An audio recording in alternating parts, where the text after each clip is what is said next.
Where can I buy an Easter egg that tastes of eggs? I've never seen one, shall we pitch it to Greg's?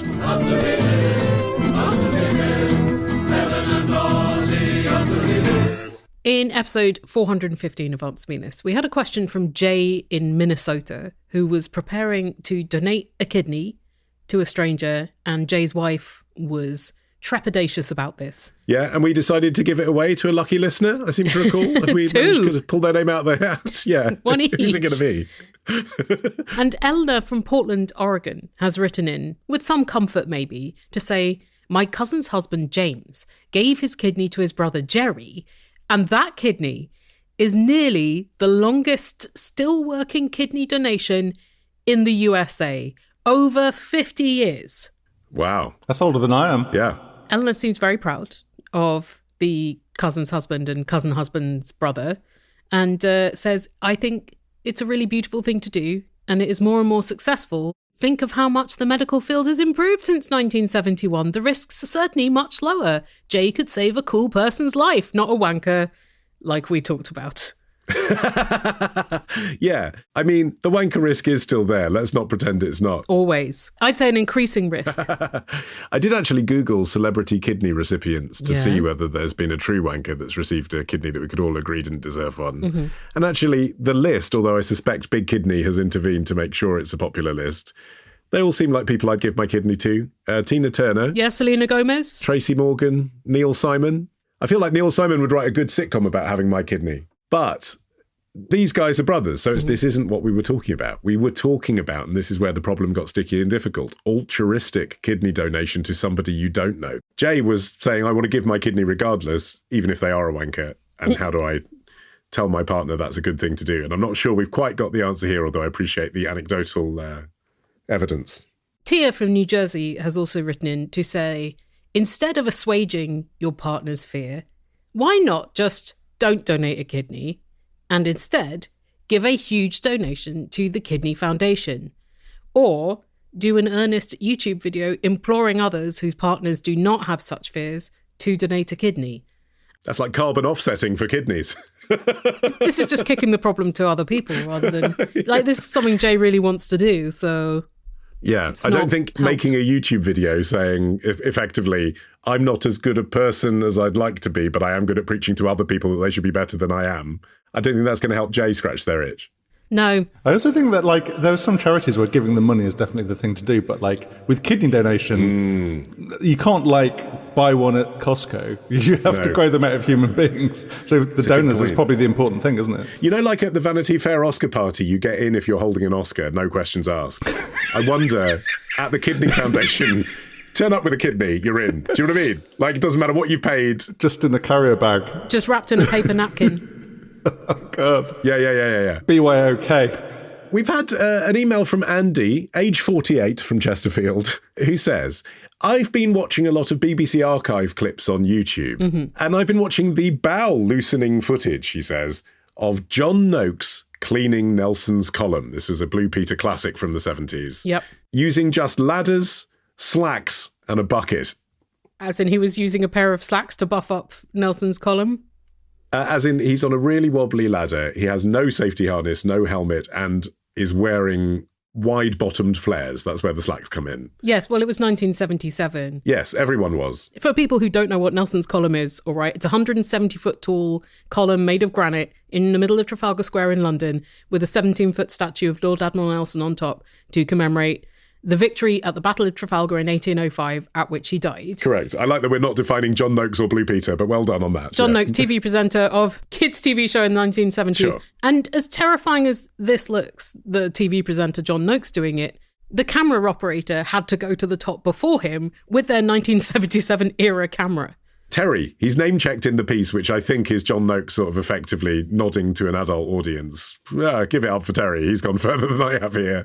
Terry's climbed up first and then leant over the top to get the aerial view of Noakes with no harness climbing the world's most terrifying ladder. And also, because the statue is standing on a kind of wide plinth on top of the column, and so the ladder, the spindly ladder going all the way up the column, then has to sort of bend back so that they can get onto the plinth. scary. It's outrageously perilous, like clearly very, very dangerous. Not just kind of like fun for kids' TV, let's pretend it's dangerous stuff, but actually genuinely health and safety hasn't been invented yet. It's just a dangerous thing to do and they shouldn't be doing it. They treated Blue Peter presenters like an endlessly renewable resource throughout the 20th century. Anyway, Andy has been watching this clip and says, Helen, answer me this. How is Nelson's column cleaned these days? Is it still done with ropes, etc.? Is it scaffolding? Or is it something less obvious? Something less obvious, like ghosts. Like a really powerful hose from a long way away. Drone, that's where it's going, isn't it? That's the future, I reckon. Cherry picker? They do use cherry pickers. They do partial cleans with cherry pickers. They'll do a little clean every so often. And before cherry pickers, they would use steeplejacks. What's a steeplejack? A steeplejack is someone who climbs buildings and things on ropes in order to do cleaning and restoration and stuff. I'd say steeples aren't really the majority of their work now, but is still a quite a common job, because there's some things that like you can't really get to without just being a human dangling on a rope. But they don't clean the whole of Nelson's column all that often. And John Noakes certainly didn't do the whole thing. He just like buffed the statue's nose or something. Yeah, I don't think anyone thought that John Noakes goes back regularly. Well, he's dead now. So the last times that there was a thorough cleaning were 1968, 1986 and 2006, which were actually the only restorations since the column was installed in 1843.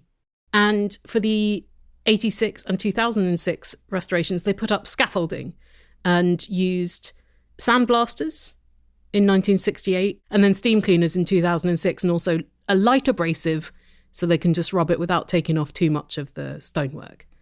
I mean, what I loved about the archive footage as well is that the guy who's showing Noakes up to the top is very much sort of out of Central Castings, cheeky chappy bloke who works on Nelson's column in the 70s. And I'm thinking now, that person would be, you know, they'd probably work for English Heritage. They'd probably take it really seriously, like the history stuff, you know, whereas this guy was treating it just like it was any other building, basically, just like he was cleaning a wimpy. But it's interesting that it doesn't get cleaned that often because, yeah, I've looked at Nelson column and thought, yeah, there was that whole thing about how they clean it, but it doesn't look clean. That makes sense if it's only every 20 years. Yeah, they're sort of spot cleaning it. And then in 2006, the scaffolding, which was sponsored by a bank, and that paid for the 400 grand cleaning bill. Was it Admiral? It must have been Admiral. No, sadly, it was Zurich. Off-brand. Wow! How did Admiral miss that opportunity? They absolutely fucked it. Jesus Christ. But the scaffolding was up for 3 months because they were doing like restoration to the stonework. Nelson's arm was at the time held on by metal because it had been struck by lightning, and they took the metal out and like fixed it with a stone peg. So all that stuff is happening as well as cleaning. But I read a very detailed article by the company Coventry Scaffolding, which, sorry, Martin, is a London-based firm, despite the name. Boo. And they are the company that put up the scaffolding for the 1968 clean. Right.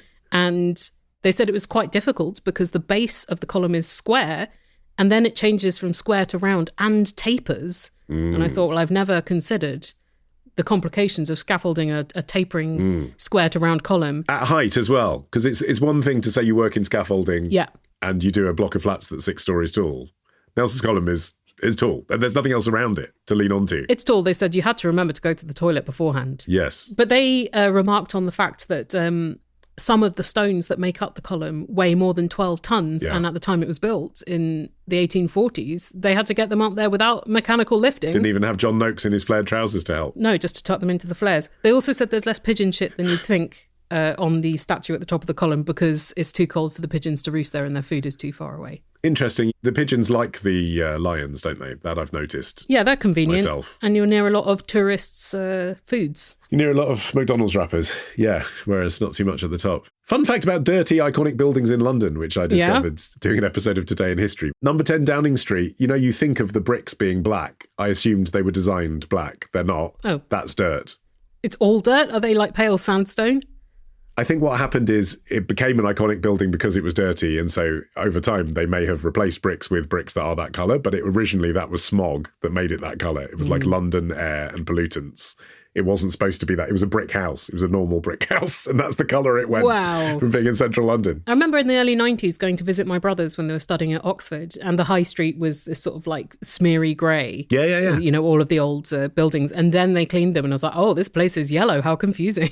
Yellow. Yeah, exactly. I mean, it's amazing, isn't it? After centuries, you just completely have no relation to the original architectural vision at all. Thomas has been inspired to write in, he says, by your recent question about books on sale in airports. Yes, the large paperbacks. Yes. Thomas is writing about something even more large. I was recently in Gatwick Airport before a flight to France, says Thomas, and as a result of being far too early due to the travel-related anxieties of my holiday companions, relatable to me, I had a lot of time to look through the airport shops, including the Lego store there. Oh, well, you've landed on your feet if you're at a branch of an airport with a Lego store, to be honest. That's good. I've, padded out a Dixon's by making myself look at each section for 10 minutes. So well done. Well, like a little boring show and tell for just yourself. I mean, it's that or, try all the Tom Ford perfume again. You know what I mean? Yeah, but then you're stinking on an aeroplane, which is antisocial. Exactly right. And a different stink in each arm and, each patch of wrist where you've sprayed it. That's not what Tom Ford would want. Well, in that Lego store in Gatwick Airport, Thomas says, I spotted a Lego version of the Titanic with a special discounted airport price of, wait for it, only £530. Wow, that's expensive even for a stupid airport purchase. Yeah, what is the usual price of a Lego Titanic, though? $589.99 on lego.com UK at the moment. Yeah, so you're not really saving a lot. Well, you're saving 50 quid, which is what you'd expect. This excursion raised 2 questions for me, says Thomas. Ollie, answer me this. First, how long after a massive disaster does it take to make a Lego set of it? Will we see a Lego Twin Towers set in the next 100 years? Or is that incident too political to ever lead to brickification? And secondly, and more pressingly, who is buying a 530 quid Lego set at the airport? The set is so massive that it would take up someone's entire hand luggage allowance, and it doesn't seem like a spur-of-the-moment purchase, both because of price and physical size. The shop was after security, so you'd have to buy an airport ticket to actually get that special discounted price, so I can't imagine it ever being worth it. Has anyone bought one of these ever? No, they don't. No? That's basically marketing, isn't it? I mean, of course, occasionally once a year you get the pressed business executive that doesn't spend any time with his children, who quickly bundles an expensive thing into a bag and presents it to them and doesn't care what it costs to get it on the plane. But generally, a lot of those airport shops are marketing, aren't they? They don't want you to buy it at a discount. They want you to see it and then buy it in the real world and talk about it like we are now. Okay, so it's just like a 3D billboard. Basically, yeah. But if you were to buy it, yes, if you've bought an item that is too large to fit in the overhead bin or under the seat in front of you, you can still put it in the hold at the gate. It's just the airline might charge you for doing so. So it's still an option. It might mean that you've paid the 50 quid difference that you've just saved, though. How long after a massive disaster does it take to make a Lego set of it? I'm not sure there's a rule. But there is, this kind of well-known calculation in comedy, isn't there, of tragedy plus time. You've sort of put your finger on it. You can make jokes about the Titanic now. There is a musical, which is a comedy about Titanic, playing in the West End right now. You couldn't make a full-length musical about 9/11 yet. No. But I think you probably could in 70 years' time. Living memory, that's the thing, isn't it? Living memory. But when you say, is that incident too political to ever lead to brickification? I mean, Lego obviously corporately would not do a Al-Qaeda set. But I think the Twin Towers themselves, as iconic buildings of the New York skyline from the 1970s, I could imagine that happening now, couldn't you? I think there were enough young people working at Lego that know that would lead to 1 million people buying the set and then doing memes with it. Just to do the meme. Yeah. Just to do the meme, but that would also be bad for their brand, I think. Well, the question is, do people do that with the Titanic one? Again, the implication here is that because the Titanic was a disaster, it's bad taste to buy the ship. But actually, it's also an architectural marvel before it crashed into an iceberg. You're not buying the Lego set split in half with people drowning, are you? You're buying the boat. So I'm not even sure that is in bad taste. It is a memorable, iconic thing. And I suppose if you're marketing any massive ship Lego set, that is a famous one. It's a famous one. And some of the ones that didn't sink and didn't have a blockbuster film made about them might be a harder sell. Yes. What about a Lego Hindenburg? That would be difficult to pull off. But I did, on my recent holiday, buy a completely unpredicted impulse airport thing. A massage gun. On the way home or on the way out? On the way home. Always kind of wanted to try one. And the reason was, it was that thing of, I thought, I'm never again going to spend 10 minutes looking at massage guns. That's it. This is the allotted time in my life. I've looked at 3 different brands, tried them on my neck. Wow. Might as well just choose the one if I'm ever going to buy one, might as well just get this one. And how is it? I do not regret it, Ellen. Oh, good. It's the immense vibration off this thing. It is like one of those things construction workers have by the side of the road that dig into the concrete. It's like that. Like a hammer drill. Yeah. I thought that you'd sort of build up slowly to the relief. But you put it on your shoulder and it's immediately like, immediately, 2 seconds, and you put it in places where you didn't even know you needed that. Your arse cheek. Oh, yeah, you're getting personal with it. My arse feels fine. But then I put it on my glute and I'm like, it's so good. I absolutely love it. Isn't there a history of people trying to use those for sex and just like getting really bruised vulvas? Yes, I do keep mine in my bedside table because that's where I keep my shoulders. But I do worry that the cleaner will assume it's a just massive, like, hyper-packed dildo. But I mean, I'm cool with that. It isn't, so... You keep your shoulders in your bedside table? In my bed. When I wake up in the morning, that's where I want it. That's where they are. But it's the same place where you would keep a sex toy because it's also where my genitals are. That's what I mean. Could you also strap a whisk to it and use it to froth milk for a cappuccino? Definitely. The power is extraordinary. If you've got a question, email your question to answermethispodcast at googlemail.com. Answer me this podcast at googlemail.com. Answer me this. Answer me this.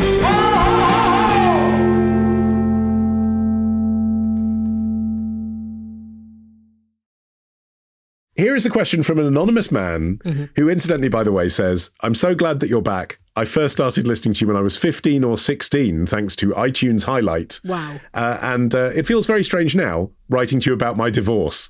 Oh, boy. And the story goes like this. I separated from my ex-wife around 3 years ago and have since got divorced. I'm now in a serious relationship with someone else, and I've moved in with them. Congratulations. Yeah, lovely. Everyone mentioned in this email is in their early 30s, he says. Okay. I still have my suit from my wedding day, which, while not completely extravagant, was expensive for me and does stand out, not being a classic black or navy blue. Cool. I've not mentioned that I was married in this suit to my current partner, and she hasn't ever seen it, as I don't often have a need to wear a suit and I wouldn't wear it to work. While she's comfortable with me being divorced, I could understand there being some weirdness around me wearing a suit that I was married in around her. So, Helen, answer me this. Should I keep it? Also, whilst this has been saved in my drafts, I've just found my wedding ring. What do I do with that? Obviously, I'm never wearing it again. Yeah, fair enough. Gold prices are currently high. Yeah. Sell the ring or melt it down and turn it into something else. I mean, it's literally what pawnbrokers are for, isn't it? This exact scenario. If you're not sentimentally attached to it, that's why they're there. I'll tell it to a jeweler, I think. You could probably get a better price. I've got a really boring response to this, and it is to have a conversation with your partner about this. Ask what they would think about the suit if you ever did want to wear it or need to wear it. Like, if you don't think you're ever going to use it again, I would put it on Vinted or Facebook Marketplace or something. If you think, well, this is a nice suit, still fits... A way to neutralize it, having had this conversation with your partner, is to wear it a lot. Like, don't save it for special occasions. Create so many different associations with it that it no longer has this huge, overpowering one. Or accessorize it so it looks totally different. Absolutely. Put some patches on it. Put some badges on it. Some flair, yeah. Yeah. Like you work in TGI Fridays. But yeah, wear the trousers separately, wear the jacket separately, just like give the suit a different life. That's good. I think, though, the critical thing is your feelings of a secret that you don't want to have. And so just have a conversation about it, because it is ultimately just a suit, and it sounds like, you know, you've moved on substantially and hopefully your current partner feels that too. Although actually, I mean, I know this is slightly playing the card of, but what if they're a wanker you're giving your kidney to? A useful conversation to have with your new partner is to find out how she'd actually feel about it from the point of view of, like, I'm obviously not still in love with my ex-wife. I'm obviously in love with you because I'm having this conversation with you about how you feel about it. If she's really weird about it, it might be quite good to know that. Like, you wouldn't have known otherwise if you just assume how she's going to feel. You get together with people at any point, basically beyond your childhoods, and people have had a life. You know, there's stuff that has happened. There's choices that they've made. There's relationships they've had. There's suits that they've shagged in. Yeah, we don't know if they've actually shagged in this suit. We don't. He does. Sure. It's a consideration. I'll add that to the list of associations the suit is coming with. I think some people find it very hard to deal with the fact that their partner has a past, but, you know, as an adult, you got to. And so you're right that having this conversation with the now partner would be psychologically important, even if the suit is just an implement for doing that. The fact that a relatively valuable piece of costume, in both the form of the ring and the suit, didn't come up in the divorce itself is actually a sign of positivity that you didn't do too badly out of the divorce. Because these are things that people typically sell so they can pay for the legal fees, aren't they? It's just like, oh, we don't need this anymore. We've got this bill. Maybe it's just not worth enough to make a dent in the bill. Yeah, but when it is, that's no better. Like, I've been looking into this. Legally, sometimes the ring is considered a marital asset. Sometimes it's considered a gift. Oh. So this can be part of the argument between lawyers when you talk about an expensive wedding ring, like let's say it's worth, I don't know, 50 grand. Wow. Then people are like, well, it was a gift. It was given to me on my wedding day. And then they say, no, well, that was only as part of the contract that we signed where we were doing it together, which I think is bullshit. Because if we're being honest, gift is clearly the appropriate, it's the closest thing to what is happening there, where you put it on someone's finger. You don't say, with this ring, of which I continue to own 55%, I thee wed, do you? It's just, that's not the deal. I will say, people who are willing to give a 50 grand ring are probably more likely to be an absolute arsehole about, well, anything but the dissolution of a marriage. Yeah. And our friend Nick, who is a divorce lawyer, has told us many times that you should only deploy a divorce lawyer when you have so much money you can afford to lose so much money. Having a divorce lawsuit. Yes, doing it through a lawyer probably ends up costing more than not doing it through a lawyer. It costs substantially more. But it's for the person who wants to know that they've not given away things that they wouldn't have to otherwise. Well, he was saying, I don't understand why people who are rich enough to do this will quibble over all this stuff. And I'm like, well, it's because they've translated their emotions into this tangible thing. Yes. It's not rational about the money. That's just an implement. But that's not really what Anon is asking about. We assume not, since he just found it in a drawer whilst he's drafting us an email. Exactly. With suits, generally, I mean, obviously everyone has different lives, but here in 2026, as a 44-year-old man, I wear suits so infrequently that I've basically decided now to pivot to hiring fancy suits. Oh, yeah. So I've kept the ones that are like the nicest ones that I've got. I've got 2 suits that were tailored for me, or like semi-tailored, they're off the peg and then I got them adjusted. Yeah, sensible. I've kept those 2. At the point I get too fat for them, I think I'm going to give them away and then hire them for my next 2, because I just think I'm literally wearing one every 2 years. I might as well choose one for the event and make a thing out of it. Yeah. And also, a lot of events now don't require suit wearing. Like, I think there's a bit more impetus for men to jazz around a bit more with their formal wear. Yes. I miss wearing a suit, though. Do you? Like a lounge suit. Yeah, I never wore one for work, but a lounge suit. You can wear a suit, Martin, for this job if you want. You could put one on right now. It would look fantastic if you were wearing awesome. a suit. You've got some really nice jackets, Martin. It would really help our socials if you were in a dinner jacket.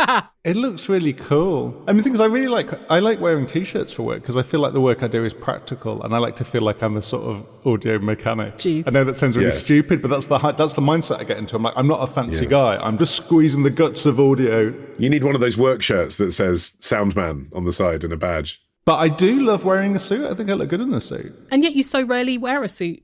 And the suit that you have that you bought for our wedding, sort of purpley Oswald Boateng. I can't fit into that. That's too slim. Right. It would have been too slim for our wedding, except for I got gastroenteritis before. Good tip. Yeah, no. Ollie, what did you wear to get married? It was a suit. It was a Brooks Brothers suit, which I think to Americans listening is probably quite a funny idea because it's like the 80s Wall Street tailor. But in Britain, there is only one branch of Brooks Brothers, and they're on Regent Street. And I spent a day walking down Regent Street, going into 10 different shops, trying on suits. And I got suit blindness after a while. And also, I had a 4-month-old baby with me at the time, who I couldn't just chuck into the street. So when we got to Brooks Brothers, I think they might have even like let him play somewhere on like the carpet whilst I changed. Was he a harsh critic of your fashion choices? Yeah, but if he really didn't like it, he threw up on them. So at that point, I was just like, okay, this one, I'll go with this. Like, this is the 5th suit I've tried. They're all the same. And this seems nice. So I ended up with a pretty classic, navy blue Brooks Brothers affair. Have you worn it again?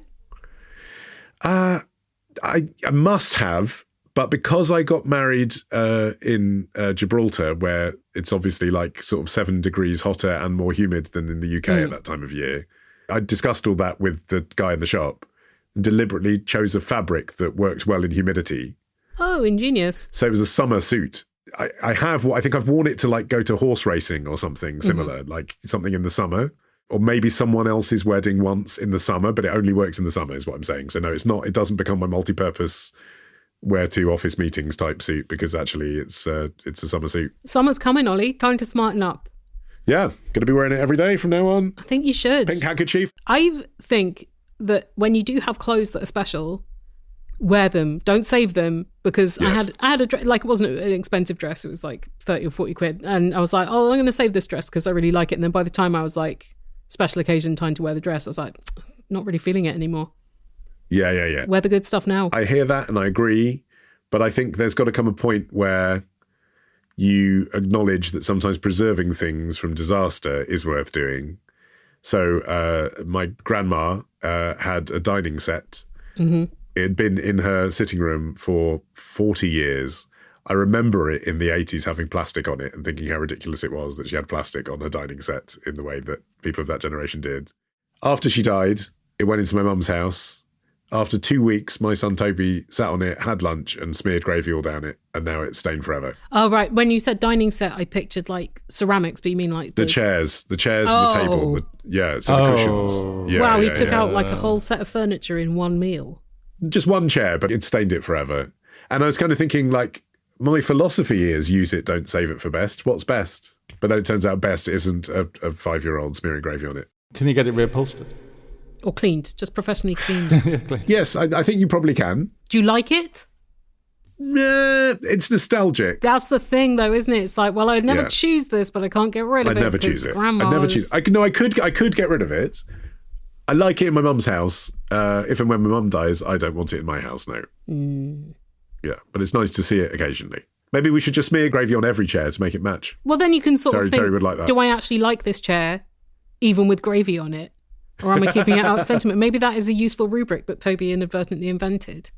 Yeah. Well, maybe that's what Anonymous Man Who's Written In should do. Just smear gravy all over his wedding suit and decide whether he still wants it. If he does, then obviously he's worth having the conversation. There's more kind of culture around people trashing their wedding dresses after the marriages have ended. Yes, true. And not Yeah. so much for suit wearers. Yes. But then wedding dresses usually cost so much more, and you really can't wear them to, funerals and stuff.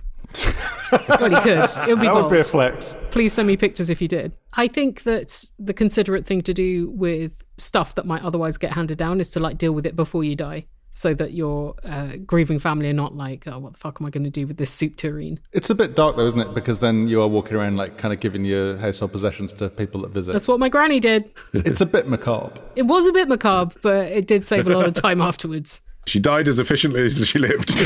Fucking right she did. I retired at 30. I live on a beach. I'm a little bit bored, but passive income's a peach. I keep my empire running whilst I get my asshole bleached. Keeping up with the Joneses. In the background, Squarespace keeps your business afloat, selling products you made, showcasing words that you wrote. It does all the hard work while you drink pink fizz on a boat. My drink is as pink as my glistening bum. Thanks be to Squarespace for sponsoring Answer Me This.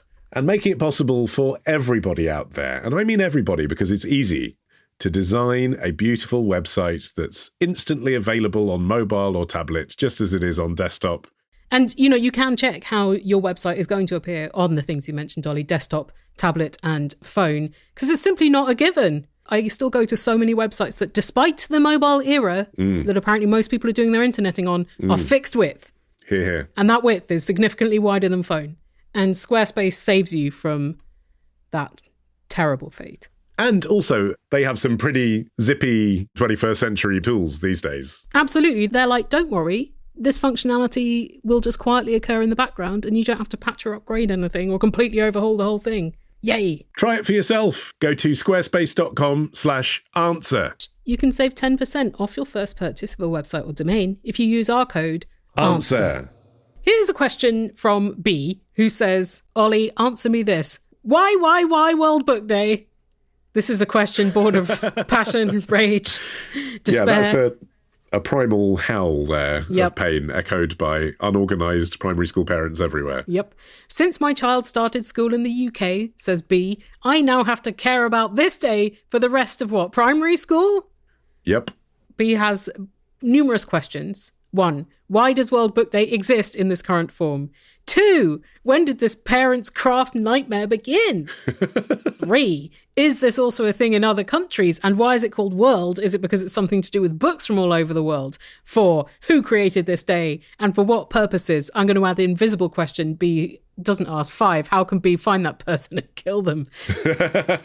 B says, I'm from a South American country, and in my country we have a book day as well, but something beautifully simple. Publishers would come to schools, sell books at discounted prices, and everyone went back home happy and educated and certainly not stressed from going to bed at 2 a.m.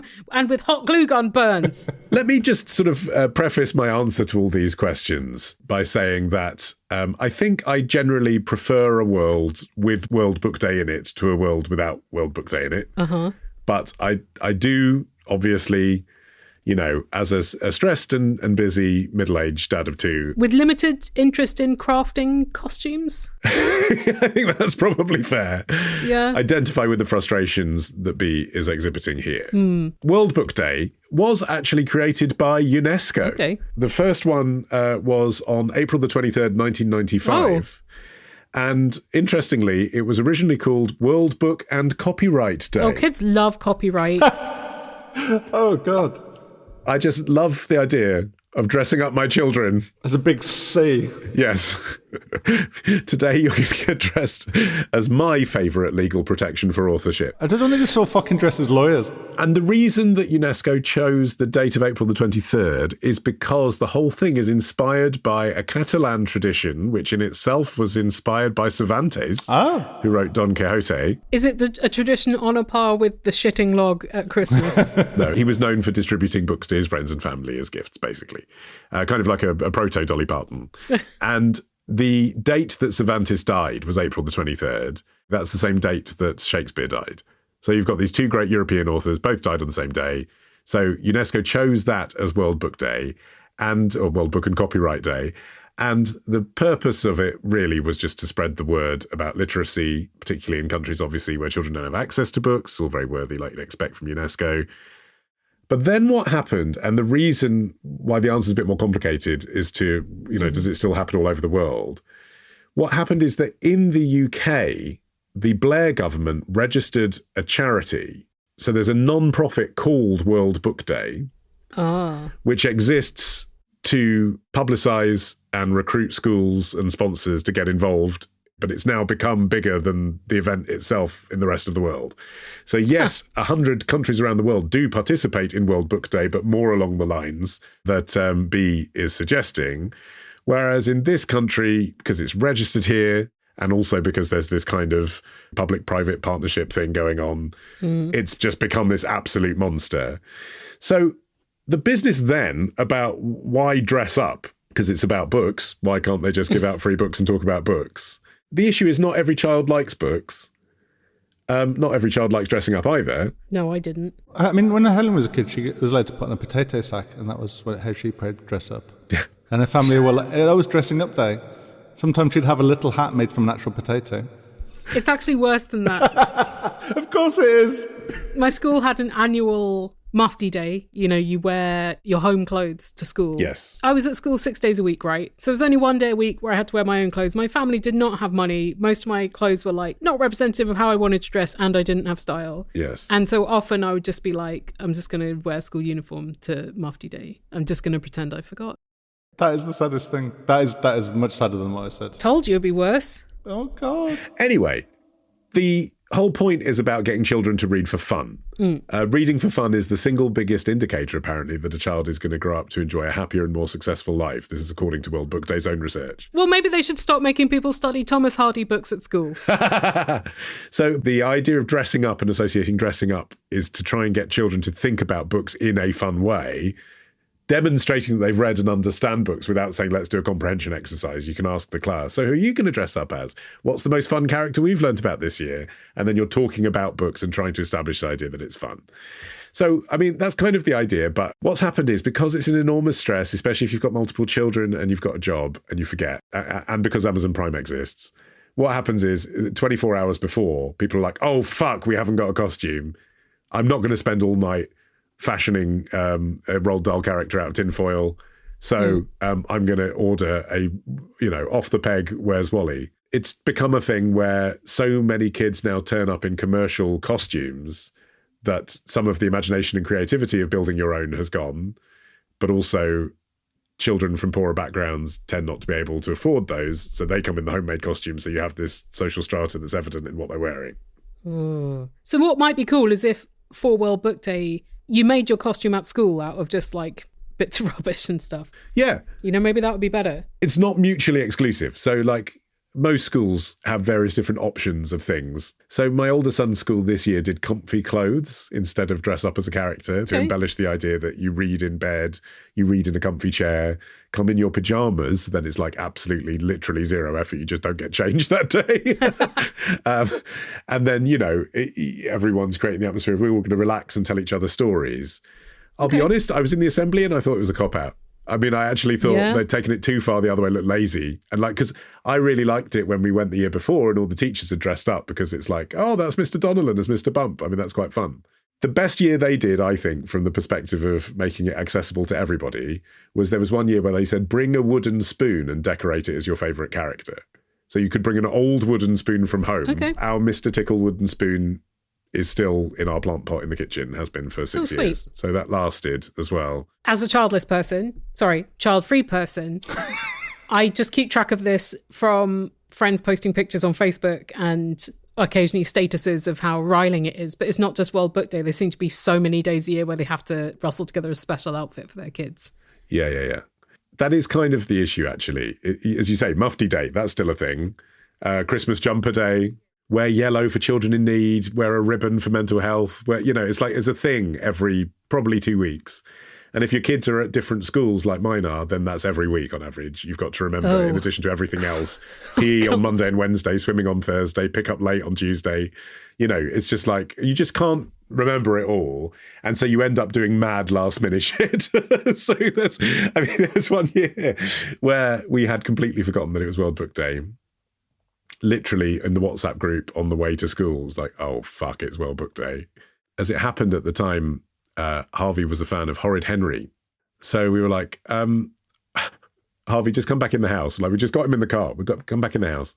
Take your school uniform off. We got an old T-shirt and turned it inside out. Then we took him to the field at the back of the house and got him to roll around in the mud. Got some hair gel and made his hair into a massive quiff. Hey presto, Horrid Henry. Incredible. Like, it was actually quite a good costume. So you just need to carry some mud and hair gel in the back of the car for emergencies and you're golden. But we've done the full spectrum. I mean, even this year we did both, like the very crude handmade and the full-on authorised costume, because Harvey wanted to be Willy Wonka. And actually that's quite a hard costume to fashion from scratch because it's a suit. Yes, nice tailoring, nice fabrics, no mud. Exactly. Some chocolate, perhaps. Yeah. When you said the handmaid, I assumed Handmaid's Tale initially, and I thought that's a bold choice. That's that's right. Yes, yeah. Toby wanted to go as Christian Grey from 50 Shades, but we went on to Amazon and we got if you're spending 20, you might as well spend 30. So we got, do you know what I mean? We got the proper.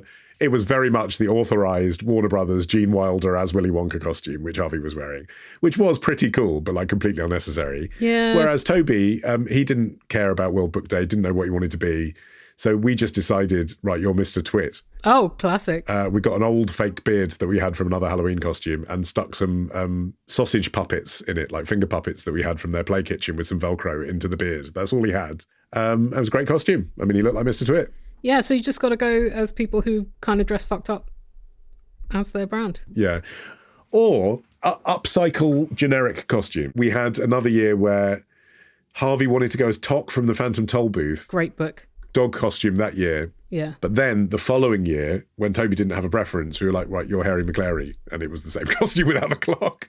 So there's always that. Just use them again. And if you wanted him to use the clock, then he'd go as Flavor Flav, because I'm sure that there's a book with Flavor Flav in it. Yeah. I mean, it's a bit galling that this thing that UNESCO founded ultimately benefits Jeff Bezos, because that is where people's emergency costume shopping occurs. Yes, absolutely. And also, you know, it's supposed to be a world event. The point was to get everyone reading, not cranking out more shit. Yay, landfill. But I personally have like quite an open mind to like superheroes. Some middle class parents have a real thing about like, don't come as a superhero to World Book Day because it's They're not a in book. books. It's a book. It's a graphic novel is a book. I think what's important is that the kid has read a comic book and can say, I'm dressed as the Green Goblin from this comic book. That's fine, I think. It is a bit weird when they're like minions and stuff, because that is just a Halloween costume. Where do you stand on people coming as characters from books, but the books are only really deliberate spin-offs from TV shows and not really books in their own right? Well, some of my favourite books when I was 9 years old were movie tie-ins. Like, I think I read the Gremlins movie tie-in, and I genuinely enjoyed it.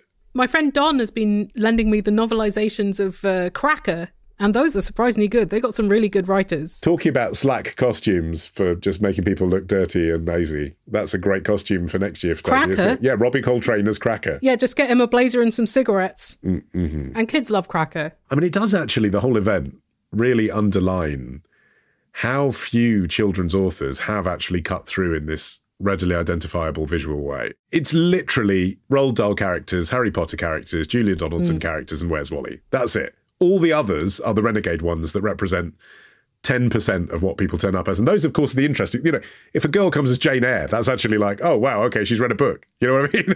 A friend sent their kid as Alan Bennett this year, which absolutely thrilled me. That's good. Everybody else was dressed as Harry McClary. I didn't say anything.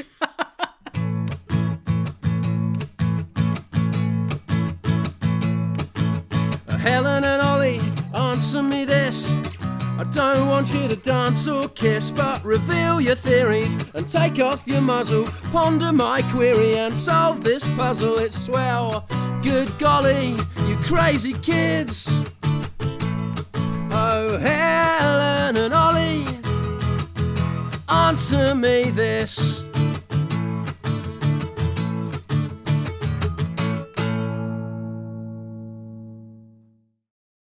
Here's a question from Nigel in Austin, Texas, who says, in a Barbara Pym novel I'm reading... I love that a man in Texas is reading Barbara Pym. Good for you, Nigel. Carry on. Set in England just after the Second World War, one of her characters mentions curried whale. Yep.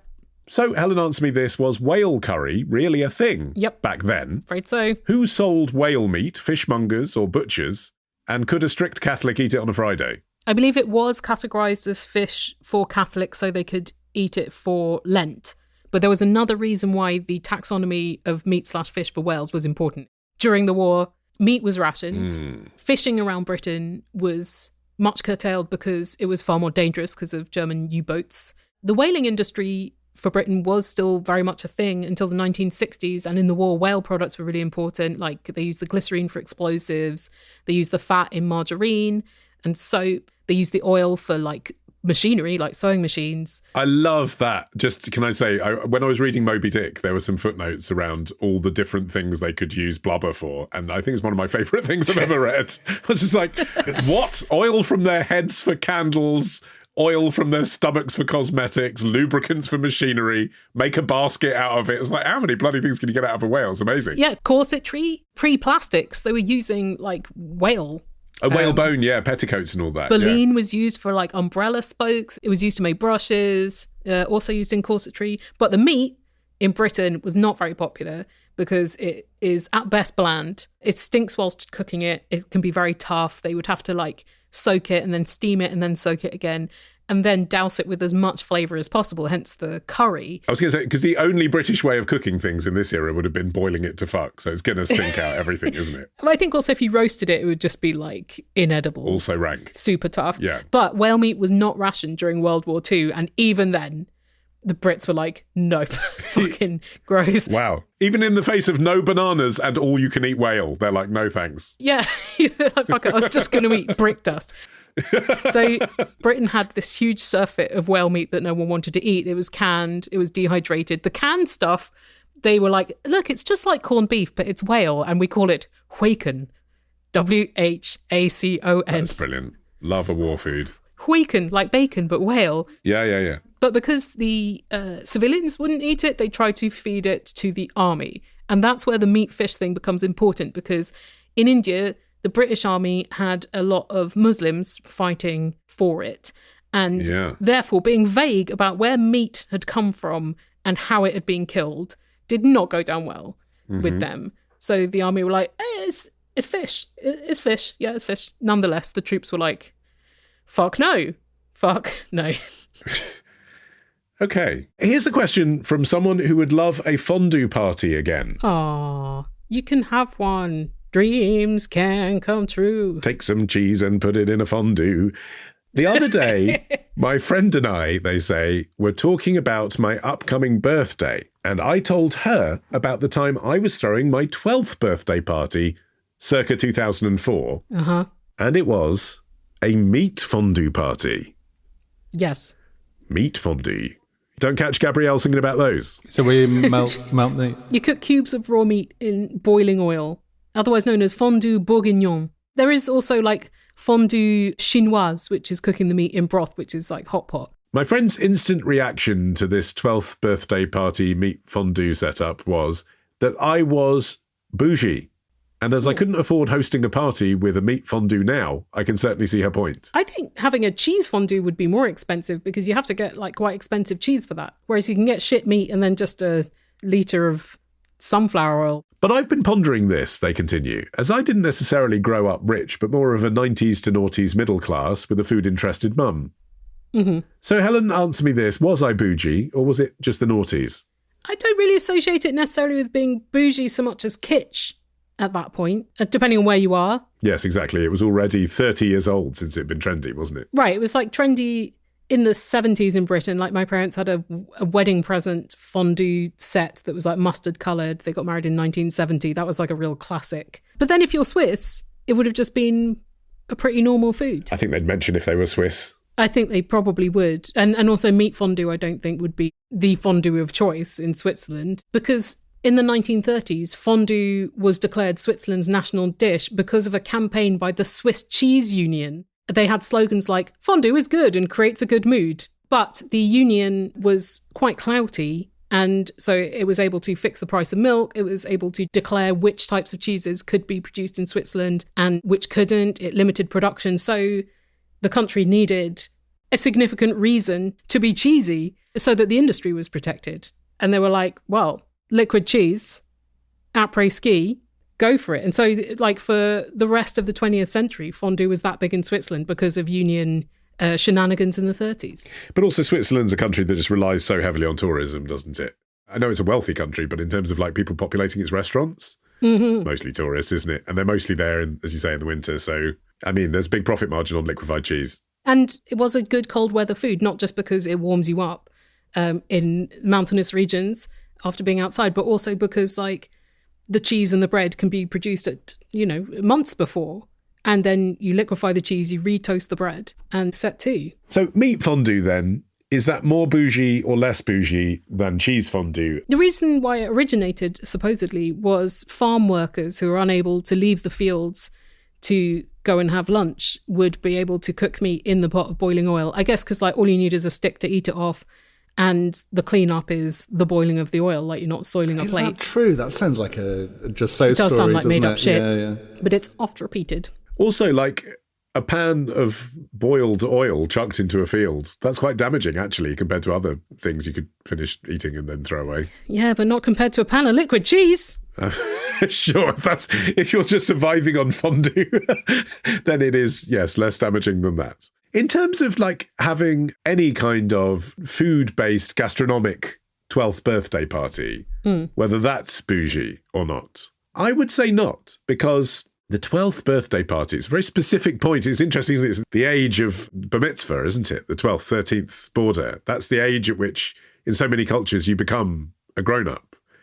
And even now, I feel like for a lot of parents, probably the 11th party is the last party they're going to fund, because that's the last one at junior school. Oh, you're on your own, kid. Got to self-fund. Better do a Kickstarter for your birthday. Certainly by 14, it's like, here's 50 quid, go to Pizza Hut with your mates, right? So then I feel like for a lot of children, 12th is the last party, the last party where their family have paid for it and invited everyone, rather than leave me alone.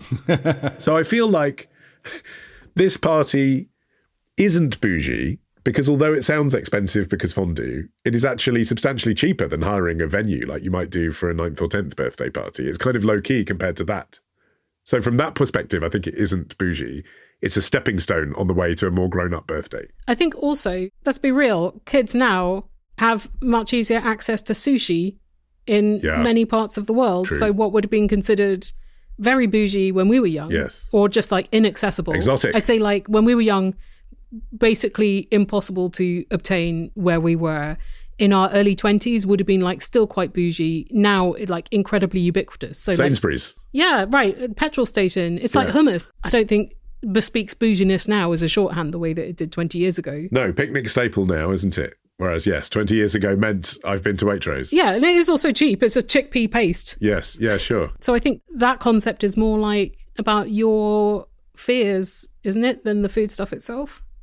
If you're listening to this and you had a particularly bougie birthday party as a child, if you can beat meat fondue, please let us know what you did, preferably with photo evidence. Oh, yeah? You want to see pictures of 12-year-olds covered in boiling oil scars from their meat fondue? No, I was thinking more like, did anyone go to the opera in black tie? Ah. Anyway, please send us questions for the next episode of Answer Me This, and also for Petty Problems, our video live stream series about trivial queries. Yes. So if you have something unserious, mark it as Petty Problems, and then sign up at patreon.com/answermethis to watch the Petty Problems stream live or afterwards, and all the back catalogue as well. That's right. So if you're listening to this in the week of release, if you happen to be, then it is this Sunday at 10 p.m. UK time live that we'll be doing Petty Problems. 29th of March. 29th of March. So if you happen to be listening to this before the 29th of March and you can get over to patreon.com/answermethis before the 29th of March, you can join us live, you can interact with us, but you can watch them all back afterwards. Yeah. So even if you miss it, it doesn't matter. You can watch it in the future. And then sign up to attend the next one that will be in May. All of the questions go to the same place, which is the contact details listed upon our website, answermethispodcast.com. And in fact, worth mentioning, whilst we're talking about Patreon, the overwhelming array of goodies that are available for you to stuff into your digital pockets there. An ad-free feed of this show on Apple Podcasts or Pocket Casts or other RSS places. Other casts, where you can listen to all of our new episodes, yes, and our bonus bits, which are just for subscribers, yes, but also at our higher tiers, our entire back catalogue since 2007, including all our albums and app extras and retro episodes in chronological order. Patreon.com/answermethis. And your money helps keep this show going for the rest of 2026. Yeah. We also have other things on the internet for you to peruse for free. Ollie, what's been happening in the Manverse? I've done an episode of The Modern Man this month called I Want My Kids Back. It is about child removal. And in it, I meet a mum who had their children removed from their care because of addiction issues and domestic abuse. And it's her story of how she fought to get her children back, yes, but actually more importantly, how mums and foster mums in that situation need more support. And because we're a magazine show, that episode also includes lighter items on voucher codes and pegging. Useful. That's The Modern Man, MANN, wherever you get your podcasts. Helen. Hi. Well, I've been on a couple of bugles recently, so you can listen to those. The most recent one was with Hari Kondabolu. Sounds like you've been taking a lot of cocaine. You mean you've been on the podcast The Bugle twice recently? Yeah, I've been on the podcast The Bugle, and I've been taking zero cocaine, as is my custom. It's not your vibe. And The Allusionist is about to return from break. So you can get that at theallusionist.org and in the pod places. Martin. Well, you may remember from last month that I have a new song out called Daddy Really Cares, which is a sort of electro banger, which is kind of gender positive, I guess. And if you'd like to go to martinalstwick.bandcamp.com and buy that, I will be giving any proceeds I make from that to organisations and charities that support trans youth in Canada and the UK. So please dig deep. And that song is part of an episode of the podcast Material Girls, in which we both appear talking about the word daddy. I have to sort of handle the history, and Martin just has to make party bangers. But you can hear that now on the Material Girls podcast. Yeah, check it out. And we'll be back in 2 weeks' time with an Answer Us Back. Yep. And we'll be back on the last Thursday of April with Answer Me This 417. Bye. Bye.